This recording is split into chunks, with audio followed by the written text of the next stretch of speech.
Hello class! So, this is 5.2 energy, and I promised you that the last lesson, work, it is important because it goes into this idea of energy. So energy is the ability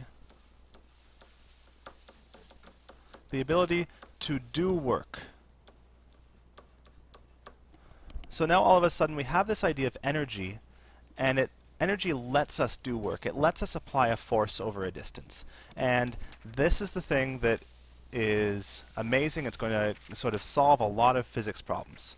Okay, so we have lots of different types of energy. The first one we're going to talk about is called kinetic energy. And this is energy possessed by moving objects.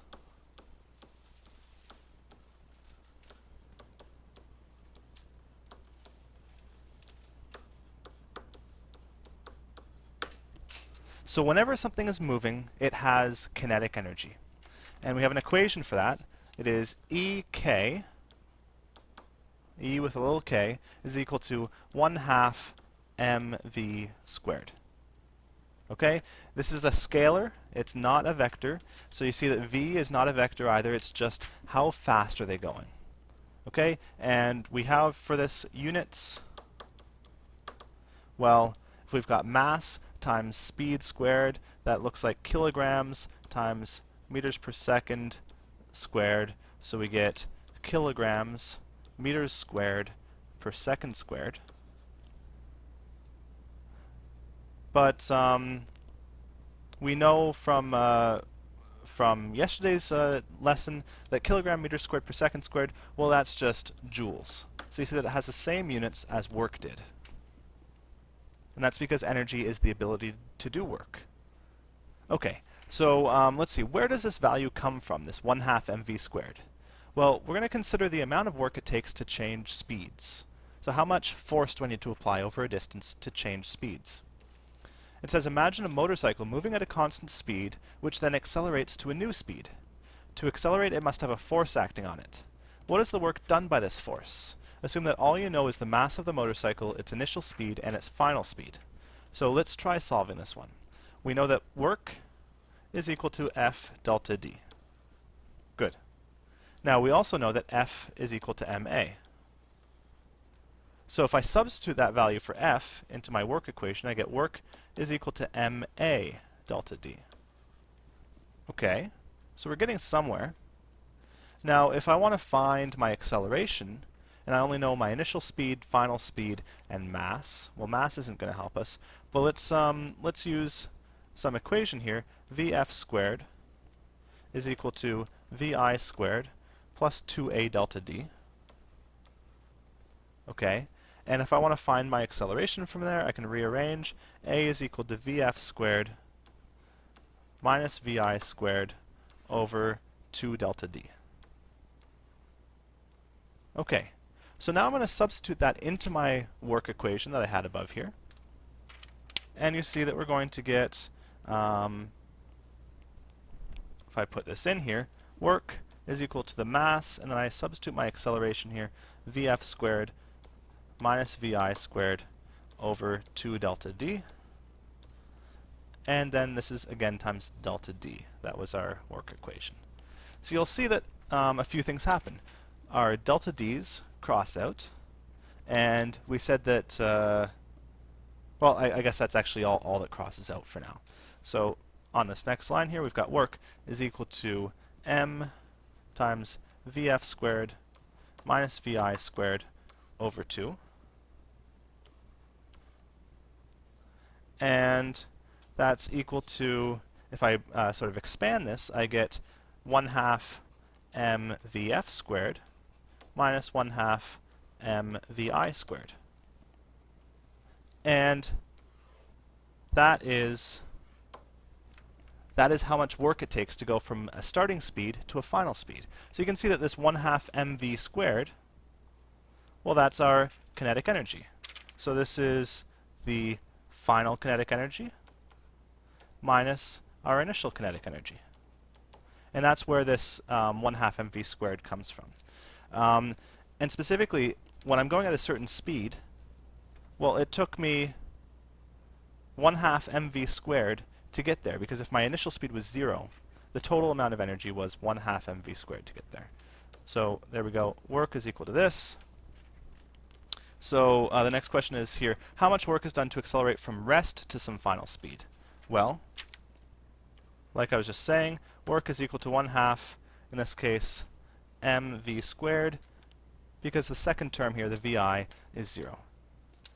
So that's how much work it takes to go from rest to a certain speed, and that's what we call our kinetic energy.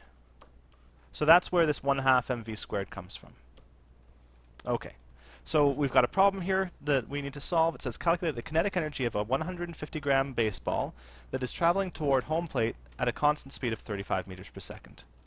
And it really is pretty simple. Our kinetic energy is 1/2 mv squared.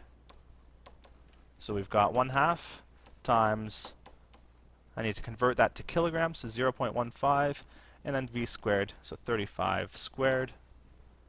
This gives me a value of 92 joules. And there you go. That's our kinetic energy. So now we're talking, the next topic here is the relationship between mechanical work and kinetic energy. So we have above an equation for work. Work is equal to EKF minus EKI. Okay, so that's the final minus the initial. Another way of writing that is to say the work is equal to the change in kinetic energy. And that is the definition of work when we talk about kinetic energy. So work is the change of kinetic energy. And again, that was equal to EKF minus EKI. So this statement, work is equal to the change in kinetic energy, that's called the work energy principle. And that is going to be a very useful tool for us. Okay, we'll go on to the next page here. So we're going to use the work energy principle. It says a 165 gram hockey puck, initially at rest, is pushed by a hockey stick on a slippery horizontal ice surface by a constant horizontal force of 5.0 newtons. We're assuming that the ice is frictionless. What is the puck's speed after it has moved 0.5 meters? Well, what is the puck's speed after it has moved that far? How are we going to do this? We have a force, we have a distance, so I can say W is equal to F delta D. Our work is equal to 5 newtons times 0.5 meters. And so this is how much work we're doing here. We're doing 2.5 joules of work. Okay? And we also know that work is equal to the change in kinetic energy. So if it started at rest, well, this is EKF minus EKI. If it started at rest, then that means that EKI is 0. So we can say that EKF here is equal to our work. So it's 2.5 joules. So we have the final kinetic energy, and we also know that that is going to equal 1/2 mv squared. So then we can find that the v is equal to the square root of 2ek over m. I've just rearranged my equation to find speed. Okay, so this gives me the square root of 2 times 2.5 joules over my mass, which was 0.165. And so we can find that the final speed is equal to 5.5 meters per second. And I really like this, this problem because I think it shows how much easier it is to solve this sort of problem now than it was when we had our kinematics equations. Right, we just found the final speed. It started at 0, ended at some speed. All we knew was the force and the distance. That's not a whole lot to work with, and yet we were able to, with not a lot of steps, find our final speed, 5.5 meters per second, just using energy. So I think that's really cool. We could have done it with kinematics equations and force equations, but instead we just used energy.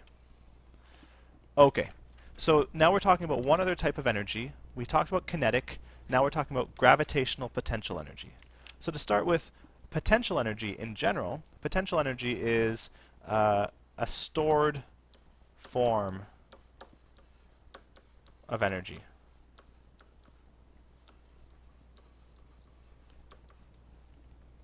And the idea is it can be converted into other energy, but potential energy is just stored in the object, ready to be used for something else. So gravitational potential energy is a type of potential energy here.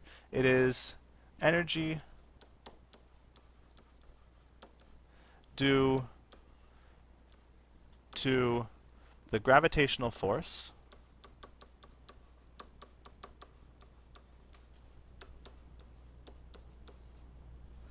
and an object's height, and the object's height. So the higher something up is, the more gravitational potential energy it has. And our equation for this, the equation is Eg is equal to mgh. Okay, so you know that the force due to gravity is mg, and we apply that over some distance. The distance is h. That's how high up something is. So mgh. And again, for this we have units of joules. Units of joules. And the one thing that we need to say about this gravitational potential is that we're measuring the height above some reference level. Right? So I'm saying that maybe something is 2 meters above the ground, or maybe it's 2 meters below sea level, or you need to pick some reference level that you're comparing against. So a reference level is the 0 point that you measure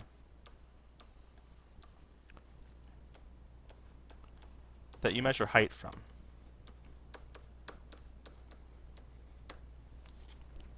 And it doesn't really matter what we pick. We just need to pick a point and be consistent with it in a certain problem. So let's see. It says, where does this value come from? We want to consider the amount of work it takes to lift something. So imagine lifting a textbook off of your desk at a constant speed, so it's not accelerating. So remember, this means that the forces are balanced. The net force is 0. So how much work is done by the applied force? So if I draw a free body diagram here, we have applied force, Fa, we have Fg here, and Fa then is going to be equal to Fg if we're not accelerating. The forces are balanced. So that's equal to mg.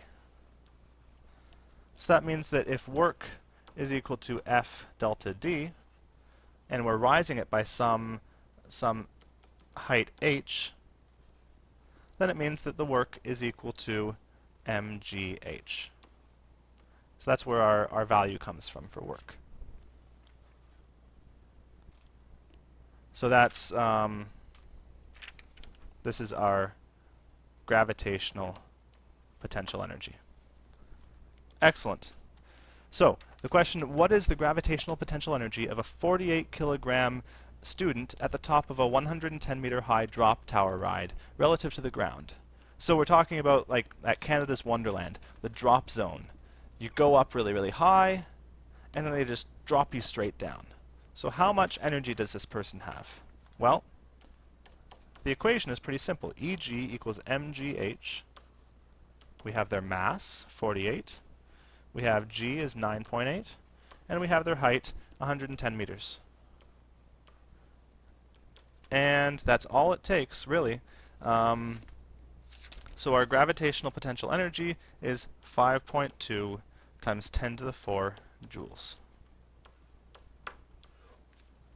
There you go. So there's one last topic here, or just one last comment that I want to make, which is mechanical energy. Okay, mechanical energy is just a word that we use to refer to the total kinetic and gravitational potential energy that an object has. So that's what this is. It's the total kinetic and gravitational potential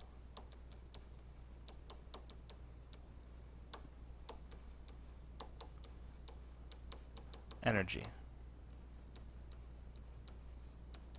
of an object.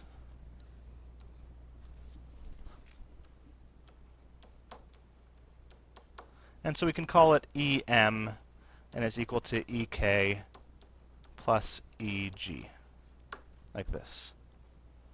Okay, that's the whole idea. We only did a few problems there, but really, for this lesson, the problems are going to be fairly straightforward. It's just about applying the formulas. You have the two formulas for gravitational energy and for kinetic energy, and it's just about putting them into practice.